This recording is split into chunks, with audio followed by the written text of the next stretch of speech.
Welcome back, everybody, to the Peer-to-Peer Policy Pod. I'm Brian Morgenstern here with the great Sam Lyman. Remember to follow us on X at MorgensternNJ at Sam Lyman33.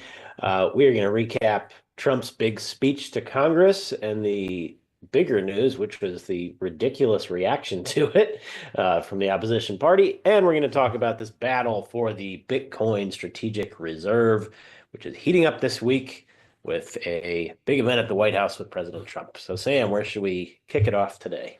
Let's kick it off with Dems in disarray. That's the headline from the speech that Trump gave to Congress this last week. So it was a pretty incredible speech. To give context for our listeners, this was the longest speech that a president has ever given to Congress. President Trump clocked in at 100 minutes, shattering the previous record made by Bill Clinton, where he gave a speech in the last year of his presidency that was about 89 minutes long. But President Trump gave a very long speech, an hour and 40 minutes, but this was no filibuster. It was a speech packed with substance, innovative new policy proposals, as well as very heartfelt human stories that you listen to some of these stories and think this could melt the heart of any partisan, or so you would think. However, even when President Trump announced peace in Ukraine with a de facto deal being hashed out there, even when he announced that a high school senior in the audience had been accepted to West Point, even when he announced that a child cancer survivor was going to be named an honorary Secret Service agent, the Dems never once stood up and applauded. It was just a cold, cold audience. And in place of applause, they went about with their theatrics. And let's look at one of the most memorable theatrics of the night, which was the signs that they held up. They held up signs. It gives, what was that? The bingo paddles. The bingo paddles, exactly. If you had no other context, you would think that the senior citizens in an old folks home playing bingo, because that's the age of the average Democratic member of Congress these days. And it's also the aesthetic that they're giving here. So it was a pretty eventful night. There was much more. In addition to the bingo paddles, we had outbursts from Congress as well. Most memorably, Al Green, the walking, talking meme, stood up and started protesting and shaking his fist and his cane at the sky. Let's watch a clip of that. Mr. Green, take your seat. Take your seat, sir. Take your seat. Finding that members continue to engage in willful and concerted disruption of proper decorum, the chair now directs the Sergeant-at-Arms to restore order. Remove this gentleman from the chamber.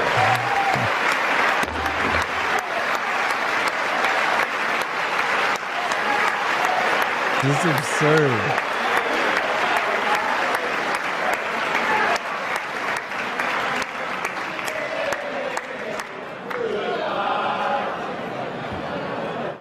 There you go. So Trump laid the trap for Democrats. They walked right into it. You had Representative Al Green being escorted out by the sergeant at arms. I mean, this was a made-for-TV moment that Trump asked for. I almost think that he did this by design. It was really effective for him. And there's just so much to unpack here, Brian. And I know you wrote a Washington Times op-ed about this exact subject, biggest takeaways from the night, in which you point out that the Democrats are arguably their own worst enemies. Let's just dig into this. What was your biggest takeaways from this night of Dems having a temper tantrum over Donald Trump? Well, every president generally gets a lot of applause, and usually the majority of viewers do approve of State of the Union speeches. So the opposition party's in a tough spot. No matter who is the president, but you cannot make yourself the story in a negative way. Like, you should be able to clap for things that the president says that aren't really partisan, like celebrating a child who's battling cancer, or celebrating, a new cadet at West Point whose father and grandfather and great-grandfather served our country. These are stories that everybody should be applauding. I mean, the steelworker has 7 children, and he and his wife have fostered 40 children. These are quintessential, Americans, like personifying the best the best part of our country and the indomitable American spirit. They couldn't even applaud for that stuff. Like, I mean, it's just totally crazy. The and they think we're in a different era than what we're actually in. I think they still think that because the mainstream media is in the tank against Trump, that they will look like heroes by just standing against him no matter what. And they still think, I think, to a degree, certainly Al Green seems to think this, that we're still in like the civil rights era, and that civil disobedience will make you a hero. Um, but not like they're so out of touch. The bingo paddles, I think, tell the story almost better than Al Green purposefully getting himself thrown out of the chamber, although both were stupid. But the bingo paddles was a ready-made meme that can be used to mock them, because you just clear out the content on the paddles and then you can make them say stupid stuff. And so that's how out of touch I think the Democratic leadership in Congress is right now. I want to have two functioning political parties in the US, so it doesn't give me a whole lot of joy to say this, but like they truly are in disarray right now. Trump owned the night, and they were flailing, when you can't share joy for obviously joyful things, when you're not clapping that the US has brought a terrorist to justice who killed a bunch of Marines, what are we even doing? So that, I don't know. That's my takeaway, is that the Dems somehow made themselves the story in a negative way when it was Trump's speech. I mean, that's never a win when that happens. Never a win. Absolutely. And I think it shows their disconnect with new media, that they didn't recognize that holding up bingo paddles was a meme in the waiting. They were essentially setting themselves up to be mocked online mercilessly. It's really disappointing for Democrats. And honestly, Brian, let's just be real. You and I, we lean right, but even people who don't lean right had pretty critical takes of the Democrats' behavior during this address to Congress. Let's give a listen to what David Axelrod, a former Obama advisor, had to say. So it's one thing to mine our differences. It's another thing to try and heal our differences. And that is, that's the difference between real leadership and political expediency. Would it have been healing to stand for Mark Fogel? Might have been. No, I agree. You are absolutely right. DJ Johnson. I will do what you will not. I will say, I think there were times when they should have risen. I think what Al Green did was despicable. There you go. I think what Al Green did was despicable. I think they should have risen. I mean, David Axelrod is 100% right here. What this behavior was, it was juvenile. It was theater kid energy. It was frankly immature, and it made Democrats look terrible before a national audience. And so there's a lot of Democrats right now that are actually doing some much needed self-reflection and trying to look at ways that the party can course correct to again appeal to mainstream Americans. And Brian, you and I have talked on this podcast before that in 2012, Republicans did an autopsy after Mitt Romney lost to see where they'd gone wrong and where they can improve. Interestingly, Democrats have also done their own autopsy to see where they've gone wrong in 2024 and how they can become relevant again. Let's give a quick look at some of the main takeaways from this autopsy that was performed. So, as it says here, some Democrats did an autopsy, and they realized that one way they could appeal to more voters was by, quote, embracing patriotism, community, and traditional American imagery, and they could show up to tailgates, gun shows, and churches.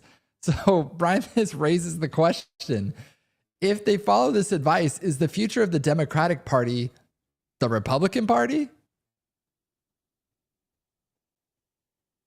I think that's a great question.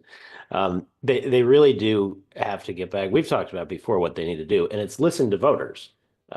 It's go out into communities and ask people what matters to them, what's going to make their lives better, rather than just subscribing to this weird woke orthodoxy that they've been adopting that nobody really likes.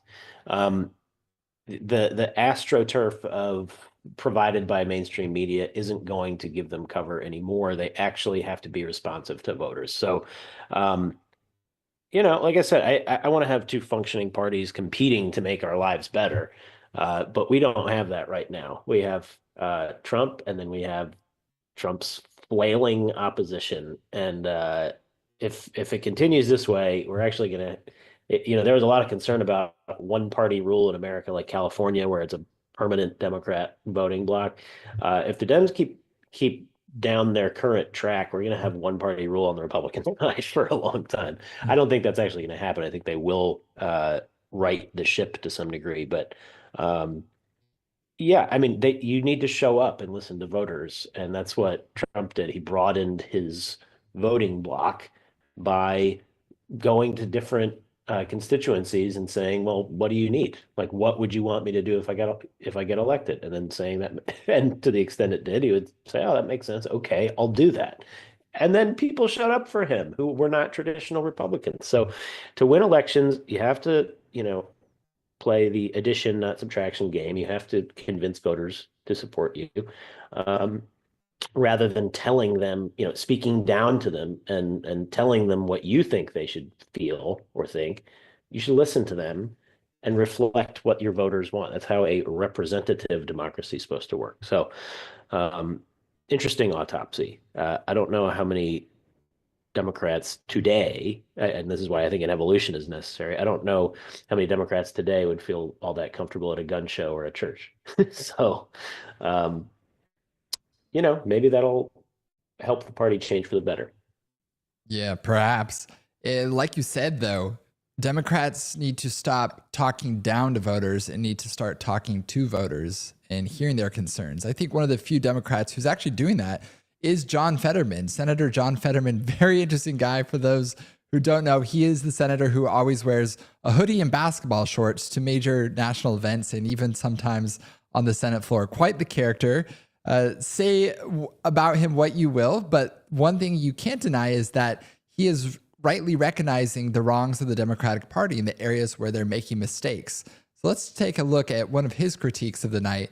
He pointed out here with the Politico story, giving bingo, Democrats' silent protests against Trump falls flat. So John Fetterman, he screenshots that and he says it like it is. He says, a sad cavalcade of self-owns and unhinged petulance. It only makes Trump look more presidential and restrained. So he's not mincing words when it comes to criticizing his party and saying what they're doing wrong. And let's look at another take that he had recently. This is about immigration. He says, this is when we became the party for chaos, telling people to, sorry, I'm having trouble reading it. Okay, telling people to invalidate their eyes or experience, and we lose. So he is very clear-eyed in recognizing the wrongs that the Democratic Party has committed over the past several years. And then interestingly, Brian, you had Governor Newsom on Charlie Kirk, on a podcast with Charlie Kirk just recently. I believe this was just this last week, in which Governor Newsom admits that his son is a huge fan of Charlie Kirk. Not a good sign for the future of the Democratic Party when the Democratic governor of California's own son identifies more with Republican pundits. But in this podcast episode, it was fascinating because Charlie Kirk asks him, he says, will you admit that having men compete in women's sports is unfair to women? And he does admit that there is an element of unfairness to that. So it's quite an about face. That's a particular issue that I think the Democratic Party is slowly recognizing that they need to moderate on. But my question with all of this, Brian, is who comes next? Who do you see as the leader in waiting in the pipeline for the Democratic Party? Because as it stands right now, they appear to be completely leaderless. That's why you have chaotic displays of childish antics like we saw earlier this week during the president's address. I think it's why you see the inability to mount any kind of coherent messaging about what the Republican Party is doing wrong. I'm curious who you see as their young talent in waiting. Is there anybody at all who on the bench can come off and, be the Tom Brady for their party? Is there anybody, or do you think that there's still some time for them to develop that kind of talent within their own party? I think it remains to be seen, honestly. They are rudderless. They're leaderless at this time. I mean, the fact that they showed up to the State of the Union with bingo paddles and getting thrown out of the chamber on purpose shows that they're living in an era that has gone by. And traditionally you would have some kind of leadership that would be guiding their opposition in a way that would be coherent, that would give the American people something to remember, and disagree with when it came to the president's policy prescriptions. They're just flailing. There really isn't a leader right now. And so if their entire bench in Washington is ineffective, shall we say, then it may have to come from the states. Maybe it's going to be a governor like Newsom, or it could be Josh Shapiro in Pennsylvania, or maybe somebody else. But somebody with practical governing experience who has had to listen to constituents recently, who's not in just an uncompetitive, bright blue congressional seat, but somebody who's actually had to make tough decisions. And like I said, listen to constituents. So I think it remains to be seen, is my take on it. I don't think they have a leader today, and the field is kind of open for competition for that role. I don't know. What do you think? Do you have anyone in mind? Yeah, I do think that John Fetterman is somewhat of a dark horse in the Democratic Party right now. I think he is recognizing what the Democratic Party is doing wrong. And I think that we're going to see a lot of disruption with AI. And AI could put a lot of people out of work, including white collar workers.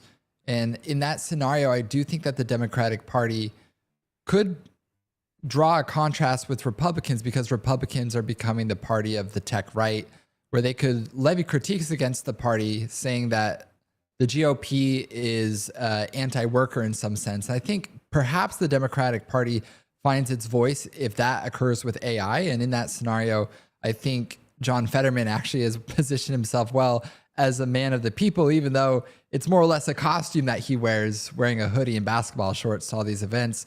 Even so, he recognizes new media. He recognizes that wearing these schlubby clothes to very important and classy events is a great meme. And that's something that is replicable online. It's something that will go viral.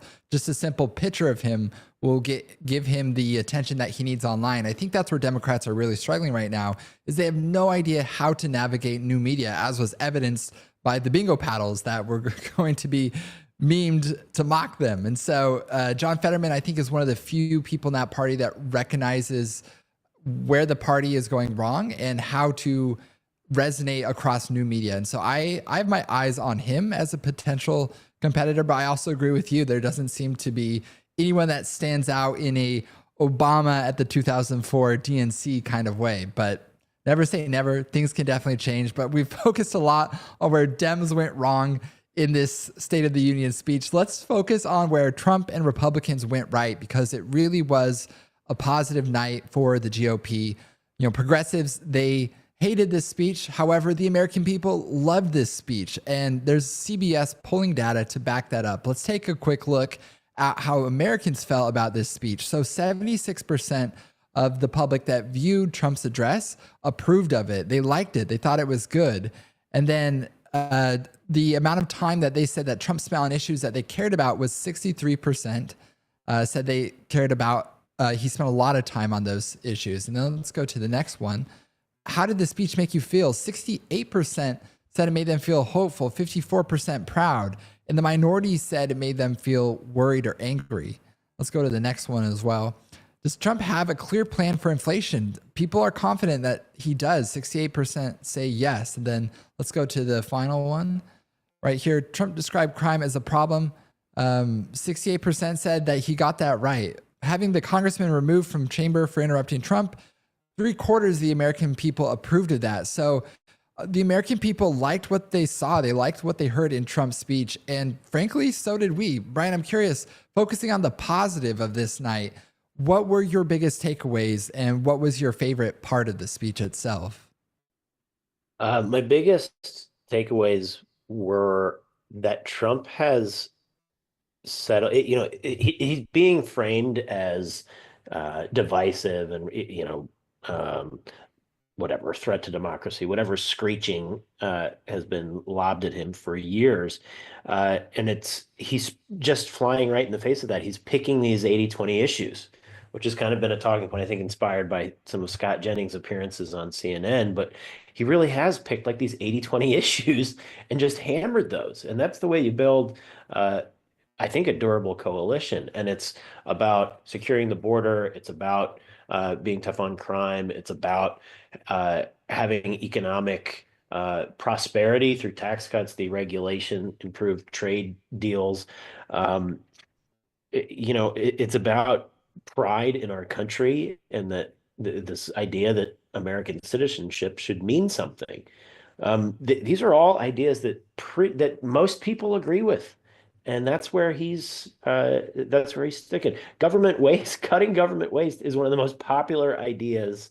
It's sort of been a punchline, waste, fraud, and abuse, for decades, and numerous administrations, Republican and Democrat alike, have always threatened to tackle waste, fraud, and abuse. Trump is actually doing it, and the public loves it. So that was my takeaway: is that Trump has picked these issues that are wildly popular, but that nobody's actually done anything about, and he's focusing on them. And that is a recipe for a pretty popular president. And I think that's why his speech was so well received. My favorite moment of this, there are a bunch of really good ones, I thought. I mean, it was really heartfelt with DJ becoming the Secret Service agent. It was really heartfelt naming the wildlife refuge after Jocelyn. It was really meaningful when the new cadet was admitted to West Point. But I did pick a clip because I always like to focus on Trump's stand-up comedian talent. And that is one of my favorite parts of Trump. So I picked what I think was a couple of the funniest lines of the speech. So Dylan, I think I sent you that link with a quick clip of some of the funniest lines from Trump. $40 million to improve the social and economic inclusion of sedentary migrants. Nobody knows what that is. $8 million to promote LGBTQI+ in the African nation of Lesotho, which nobody has ever heard of. I actually missed that part. That's funny. Nobody's ever heard of.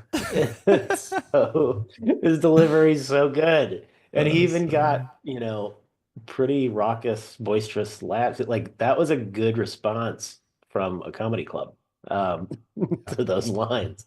So that's what I wanted to highlight. There are, the other ones I mentioned were incredibly poignant moments, but everybody already knows about those and highlighted those. So I wanted to highlight the jokes because I thought they were awesome.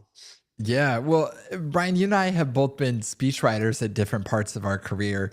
And the way I got my foot in the door with speechwriting was actually by writing jokes first. It's such an important part of a speech. And I think it's so often missing from dressed up events like a State of the Union address or an inauguration address. So Trump, he understands how critical humor is as part of the art of rhetoric. And I think he wields that weapon better than any politician I've ever seen in my lifetime. Yeah, for sure. And his improv skills are great. I mean, a lot of his laugh lines are not even in the written speeches. They're just in the way he reacts to it. He feeds off the audience, and he'll react to something that he says, or he'll react to the reaction from the audience to something he said. And those moments are often create the best comedy because they're genuine. Yeah.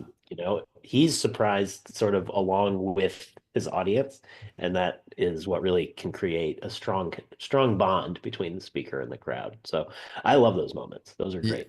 I do too. I also think about Barack Obama. Everyone holds up Barack Obama as one of the greatest orators of our generation, but I can't name a single line. I can't recite a single line from a Barack Obama speech. And if you were to ask the average American, they can't either, which is interesting because if you like your doctor, you can keep your doctor. If you like your plan, you can keep your plan. The lie of the century is the one that I can remember. There we go. So there is that one. But as far as poetic statements go or memorable, heartfelt, moving lines, I can't think of one. I know The Audacity of Hope, the title of his book, but it's not really a line from a speech, right? Whereas think of how many Trumpisms people can recite.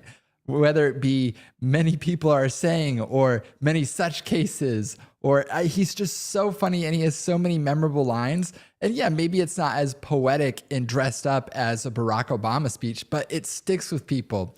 And I would argue that Donald Trump is actually the greatest orator of our generation. Just, I'm not even joking. He knows how to speak for the internet age. He understands memes. He understands how to get attention. And like you said, how to connect with an audience in a way that I haven't seen any other politician do over the past couple decades. So those were great clips. My personal favorite moment of the night is when Donald Trump goes EAC mode. EAC stands for effective accelerationism.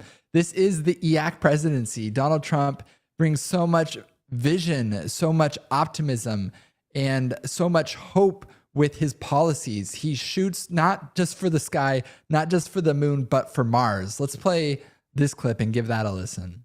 We are going to conquer the vast frontiers of science, and we're going to lead humanity into space and plant the American flag on the planet Mars and even far beyond.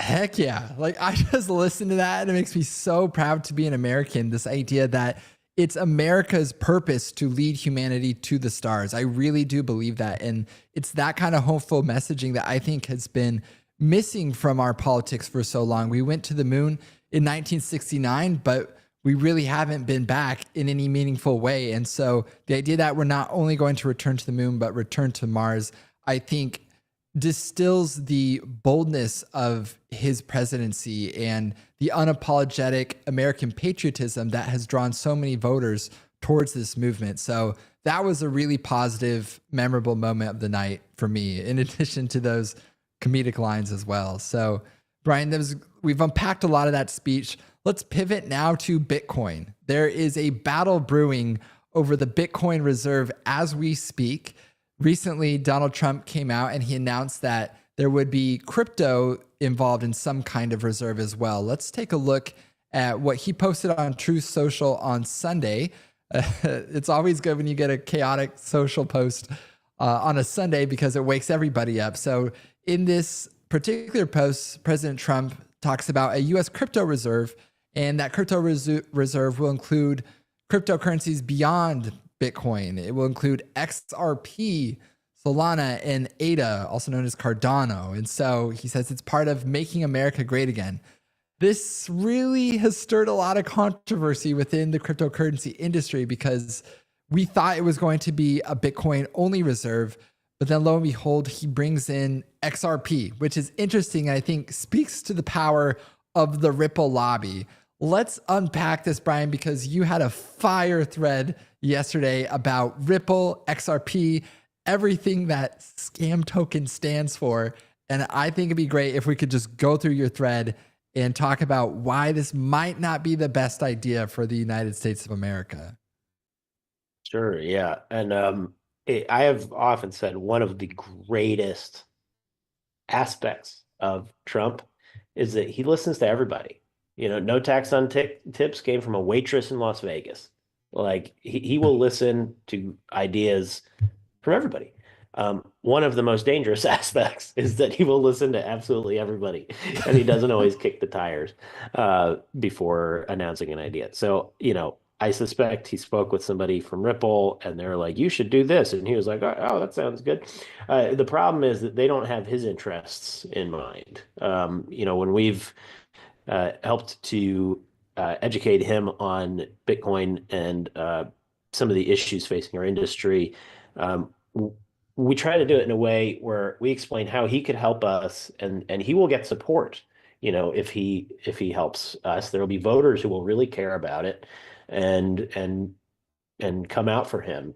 You know, if he does these things. So it's really been kind of a two-way street where we're looking out for him in asking how he might look out for us. I think the interactions he's had with Ripple has been a one-way street where they're just trying to convince him to do things that will help themselves, but will actually hurt him politically. So, Dylan, you can throw up my thread, but I'll explain why he really should stop listening to them. One, their kind of theory of the case is that their platform is going to be a CBDC platform. They want to help central banks, monetary authorities, commercial banks, governments to implement CBDCs, which is something that President Trump has basically banned through his executive order. He campaigned on never allowing a CBDC, and yet here's Ripple's business case is like, well, we're going to help governments and central banks implement CBDC. So there's already a big conflict there. In the next one, Dylan, yeah, they're a partner of the World Economic Forum, and WEF. I don't know how much they paid WEF. They tend to just pay for stuff with money that they stole from their customers. WEF has said that XRP is the most relevant asset in the CBDC space. So further kind of solidifying what we're talking about, they sort of aspire to be an instrument of centralized control, which is the opposite of what Trump wants and what Bitcoiners want. So you can continue down the thread, Dylan. Yeah, they supported Democrats in the past, including $12 million to Kamala Harris. They supported Greenpeace and basically declared war on Bitcoin. That's another point I want to make clear. We didn't start a fight with them. They just started attacking our company. They started attacking Bitcoin in general. They have this delusional idea that XRP is going to be a competitor to Bitcoin. I'll get more into that in a second, but we can continue down through the thread here. So they funded Greenpeace to attack Bitcoin and Bitcoin companies. Greenpeace is a opponent of Donald Trump. They oppose his energy dominance agenda. So this is a company that was funding his opposition. They were not helping him. Their coin, if you want to call it that, is really, they could change the supply cap. It is not a security. It's not a commodity. It's basically a baseball card, but that wants to be a CBDC. You can continue down. And it is totally unreliable. It crashed in February. They don't know where over 30,000 blocks of transactions are. Wow. This is not a reliable instrument. And that is why it makes no sense to have XRP in a national strategic reserve. It does make sense to have Bitcoin because it is an asset without an issuer. It is truly decentralized. It has an absolute supply cap. There will never be more than 21 million, which is why there is a competition to acquire it. That is what makes it strategic. I was thinking about how to describe the situation. Basically, like I said, Ripple has, declared war on Bitcoiners. Bitcoiners are merely stating the facts and defending themselves. This is counterpunching. This is not picking a fight with them. They picked the fight with us. But I originally thought that Ripple and XRP were like, to the extent they view this as a competition between Bitcoin and XRP. At first, I thought that's like Mets fans claiming that they have a rivalry with the Yankees. Yeah. It is not a rivalry. That is a one-way street. The Yankees fans are like, I don't think about you at all. Yep, yep. Madman like meme. that is not a rivalry with 27 world championships. That's not the best analogy, though. I think that XRP is a competitor to Bitcoin in the way that nails are competitors to hammers, because the good qualities of Bitcoin, its decentralization, its supply cap, it's an asset without an issuer, its freedom enhancing qualities are what will make it appreciate over time and what will drive altcoins like XRP down over time. So Bitcoin is just going to continue to grow while XRP continues to be unreliable, and it will shrink towards zero, its value towards zero. So the XRP army, they sure do have a lot of bots on Twitter who just like to lob personal insults, but they certainly don't have the facts on their side. And so I've been very heartened to see a number of leaders in the space come out and say, look, we love altcoins. People should be able to do what they want. But in terms of a strategic asset for our country, that's Bitcoin. And that is the correct take. And that has included the 3 leading exchanges that facilitate trading of altcoins. CEO of Coinbase, CEO of Gemini, CEO of Kraken, have all basically taken the position, look, people should have the freedom to do what they want. But if you are deciding what is a strategic asset for the United States, it's Bitcoin. It's not these other things. That doesn't mean people shouldn't be able to use them and trade them and develop new technologies. But if you're asking what is the strategic asset, it's Bitcoin, because there is basically a space race for a scarce amount of it. And that is a pretty reasonable position to take. I think the only ones who haven't gotten that memo are the Ripple bots. But I think Trump hopefully has or will get that memo very soon, and we'll have a strategic Bitcoin reserve. Yeah, let's hope so. And we'll probably find out tomorrow. Tomorrow is Friday, and it's the crypto summit, the first White House crypto summit to ever be held. It will be hosted by David Sachs and Bo Hines, who lead up the AI and crypto efforts at the White House. It could be really interesting to see what happens. And I think a lot of criticism has been levied at the White House in lieu of this idea of a crypto reserve. It gives fodder to the anti-crypto army, people like Elizabeth Warren, who are saying that a crypto reserve would just be a bailout for crypto bros. It's a sharp criticism. I don't think that's how it's going to pan out at all, though. I think David Sachs made clear that this won't be something that will require more tax dollars to fund. Let's take a look at his tweet about what the crypto reserve will entail. After being accused of this being a tax bailout for crypto holders, David Sachs says, nobody announced a tax or a spending program. Maybe you should wait to find out what's actually being proposed. So David Sachs laying down the law to Joe Lonsdale there. Brian, I'm curious what you think will happen tomorrow. Will there be some kind of distinction between a Bitcoin reserve and a crypto reserve in terms of how those two things are seated? Or do you think that the president will simply say that all crypto, both Bitcoin and other cryptocurrencies that the country currently holds, will just hold on our balance sheet for an extended period of time? Or do you think there will be some sort of active effort to acquire more Bitcoin or other cryptocurrencies on part of the US government? The short answer is I don't know. And I'm looking forward to hearing what they have to say. And I wonder if they've made a decision. It sounds like there is something that they're going to announce. However, in my conversations around the Hill and the administration, I think that there is a lot of uncertainty in terms of how they fund a Bitcoin reserve. Are they just going to use what they have? Are they going to revalue the gold and use some portion of that to purchase Bitcoin? Are they going to implement some other program? Are they going to use the exchange stabilization fund and treat Bitcoin like similar to a foreign currency? I don't know. And I would be very surprised if they actually have a final answer to these questions tomorrow. But I'll be watching intently and excited to see what happens. Some of the voices that we know will be in the room are terrific. I mean, the Winklevoss twins are great. Michael Saylor is great. Our friend David Bailey at Bitcoin Magazine is great. So there will be some really, really good people there.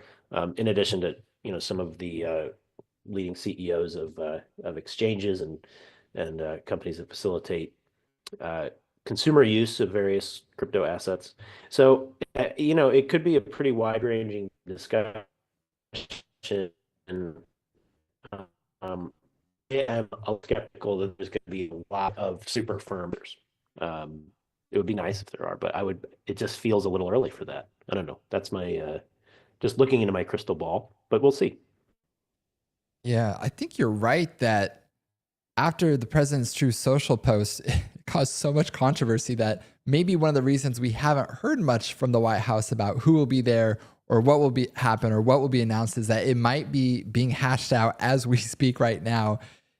partly in reaction to the controversy that was caused by the Truth Social post. I guess we'll just wait and see, though. Fingers crossed for a robust Bitcoin reserve. I think that would be something that's good long-term for the country, long-term for the world as well. David Zell over at BPI, the Bitcoin Policy Institute, he had a really good post this morning where he makes very clear that Bitcoin doesn't need a reserve. America needs Bitcoin. And I think that's very true. In the worst case scenario where no Bitcoin reserve happens, Bitcoin's going to be totally fine. It's the hardest money in the world, and it's a deflationary asset, the most deflationary asset in the world, arguably. And for those simple reasons, it will continue to grow. The network will continue to expand, and it appears that the price will continue to increase over time, whether we have a Bitcoin reserve or not. And recognizing that that is the case, I hope American policymakers can recognize just how vital it is that we make some kind of Bitcoin reserve. And before we get there, though, there is a lot of noise to move through. And I think some of that noise comes again from Ripple. Ripple, they are stocked with billions of dollars, which again comes from them dumping tokens on retail investors. But with those billions of dollars, they stand up what seems like a new lobbying group every couple months. And their most recent installment is an organization called the National Cryptocurrency Association. And they're now plastering giant billboards all across DC and other places that have eerie vibes to SBF and the early ads from FTX. So this is just a photo where they're saying crypto doesn't have a type. And it's very similar to the bizarre FTX ads that put Sam Bankman-Fried up close and made him the face of crypto. And I think that is the very problem with tokens like XRP. You think XRP, and if you're in the industry, immediately you think of Brad Garlinghouse. You think of the CEOs. You think of the humans behind these tokens. That's the problem with crypto and not Bitcoin. Bitcoin has no CEO. Nobody controls it. There's no single figure who determines how much the supply is, who determines what the price is going to be, who determines the monetary policy. It is the most decentralized, anonymous, and democratic currency to ever exist. And that stands in stark contrast to pretty much every cryptocurrency out there, especially XRP. So when I see things like the National Cryptocurrency Association, my first thought is this is going to end in tears. If we have not learned as an industry from the lessons of the past, it's that decentralization, whether people care about it or not, is absolutely critical to this industry. And when you have CEOs abusing retail investors and essentially putting themselves as the heroes of a crypto protocol, that never ends well for anybody. And so I hope the industry can learn from the lessons of the past and recognize that Bitcoin is the single cryptocurrency that has proven itself to withstand the most intense volatility imaginable. It's the most Lindy crypto asset that exists. And it's the only crypto asset that has the global adoption and all the properties of physical gold. And for those reasons alone, it should be the only asset in a reserve, in my opinion. And we'll see what the White House comes out with tomorrow. Of course, we're open-minded to all things. And I'm glad, like you said, Brian, that President Trump does listen to feedback. And so fingers crossed on this one. So the battle for the Bitcoin reserve, that's still to be resolved. We'll see what takes place this weekend. But we've covered a lot of territory today. Before we end, we, of course, always have our grab bag section. Brian, do you have any grab bag items for this week? Yeah, a positive tweet from David Sachs, who I think has heard, he's been hearing what some of our industry leaders have been saying. So first we can throw that one up. I think if you have it there, Dylan. Yeah, here's the problem. This is what Germany did with what was it, Mt. Gox or something, where they sold all their Bitcoin, and then of course Bitcoin continues to appreciate over time. So David Sachs, I think, is hearing from really smart people. This is a very bullish sign that they're going to reach the correct policy prescriptions at the end of the process. There's a number of ways to succeed here. But this to me shows that he's been listening, and this is a really great sign. I also do want to give a shout out. That tweet that you mentioned from our friend David Zell was absolutely correct. Bitcoin doesn't need a strategic reserve. The United States needs a strategic reserve. Bitcoin's going to be fine regardless, but this is going to be a race to acquire this scarce decentralized asset. And there's going to be a first mover advantage to whoever does it. So it should be the United States. So I think that's the right way to think about this. So yeah, I guess my grab bag just kind of continued our existing conversation, but that's what's been on my mind since it's been such a hot topic of conversation. Yeah, that's what's been on my mind ever since President Trump's Truth Social post. So he really knows how to set the scene and build suspense for an event like the White House Crypto Summit tomorrow. I truly will be on the edge of my seat waiting to see what happens there. So, Ryan, we covered a lot today. Anything else we should cover before we close things out? I think we've, I agree. We covered a lot. I think that's about it. Just remember to follow us on X at MorganSternNJ, at Sam Lyman33. Like and subscribe. Send us your feedback. Except if you're an XRP bot, those are pretty annoying. And we will see you next time here on the Peer-to-Peer Policy Pod.